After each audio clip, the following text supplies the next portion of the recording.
नमस्ते दोस्तों। आज मैं एक स्पष्ट ढांचा साझा कर रहा हूं जो आपको इस विषय को समझने में मदद करेगा कि क्यों स्वतंत्र या सहायक जीवन अकेले रहने से बेहतर हो सकता है। हालांकि घर पर रहना कई लोगों की पहली पसंद है, AARP और मेटालाइफ मैच्योर मार्केट इंस्टीट्यूट के शोध से पता चलता है कि यह पारिवारिक बजट, खुशी या जीवन की गुणवत्ता के लिए सबसे अच्छा विकल्प नहीं हो सकता है। कई लोग स्वतंत्र या सहायक जीवन समुदाय में नहीं जाना चाहते हैं और उन्हें लगता है कि वहां जाने से वे अपनी स्वतंत्रता खो देंगे। लेकिन अब यह सच नहीं है, क्योंकि बेबी बूमर्स ने सहायक जीवन को पूरी तरह से बदल दिया है। जाने कि कैसे कई स्वतंत्र और सहायक जीवन समुदायों ने सुविधा और सेवानिवृत्ति सेवाएं प्रदान करके अपने बाजार का विस्तार किया है और अकेले रहने से बेहतर साबित हो सकते हैं। क्यों स्वतंत्र या सहायक जीवन अकेले रहने से बेहतर हो सकता है? कई लोगों की सोच के विपरीत सहायक जीवन केवल आपकी दादी का नर्सिंग होम नहीं है। आज कई समुदायों में नाई या सौंदर्य सेवाओं, शानदार भोजन और स्पा सहित अनगिनत सुविधाएं हैं। इन सेवाओं और सामाजिक गतिविधियों के माध्यम से कई बुजुर्गों को लग रहा है कि आज के स्वतंत्र और सहायक जीवन समुदाय सुविधा, खुशी और बेहतर जीवन प्रदान करते हैं। यहाँ 4 कारण दिए गए हैं कि क्यों स्वतंत्र या सहायक जीवन समुदाय में जाना आपके या आपके प्रियजन के लिए सही विकल्प हो सकता है। 1. ये घर के रखरखाव की तुलना में कम खर्चीला हो सकता है। एक पारिवारिक घर को बनाए रखना महंगा हो सकता है, खासकर एक निश्चित आय पर। मरम्मत और उपयोगिताओं की लागत, खराब उपकरणों से लेकर छत के रिसाव या प्लम्बिंग की टूट फूट तक सब जुड़कर बहुत हो सकती है। मनी सेंस पत्रिका के अनुसार एक अकेले व्यक्ति को घर के खर्चों को पूरा करने के लिए एक जोड़े की तुलना में लगभग 70% अधिक कमाने की आवश्यकता होती है।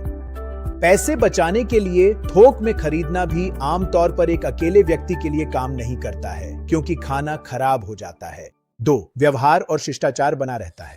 पुरानी कहावत, यदि आप इसका उपयोग नहीं करते हैं तो आप इसे खो देते हैं, सामाजिक अर्थों में भी उपयोग की जा सकती है। यदि आप हमेशा अकेले रहते हैं, उदास महसूस करते हैं या घबराहट में रहते हैं तो व्यवहार बिगड़ने लग सकता है। इस तरह सामुदायिक मेलजोल अच्छा होता है। समुदाय में शामिल होने से लोगों को लगता है कि वे समाज में योगदान दे रहे हैं, क्योंकि वास्तव में वे ऐसा कर रहे होते हैं। स्वतंत्र या सहायक जीवन समुदाय बुजुर्गों को समाज से जोड़े रखने के लिए कई कार्यक्रम पेश करते हैं, चाहे वे बच्चों, व्यवसायों या गैर लाभकारी संगठनों के साथ काम कर रहे हों। जुड़ाव होना और योगदान देना अच्छा लगता है, और विशेष रूप से वरिष्ठ नागरिकों के लिए, ताकि वे दुनिया से अलग थलग महसूस न करें।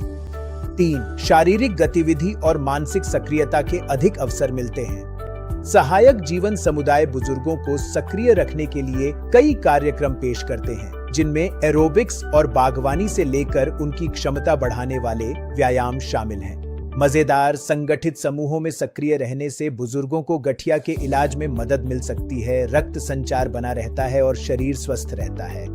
4. यहाँ मेल जोल ज्यादा होता है।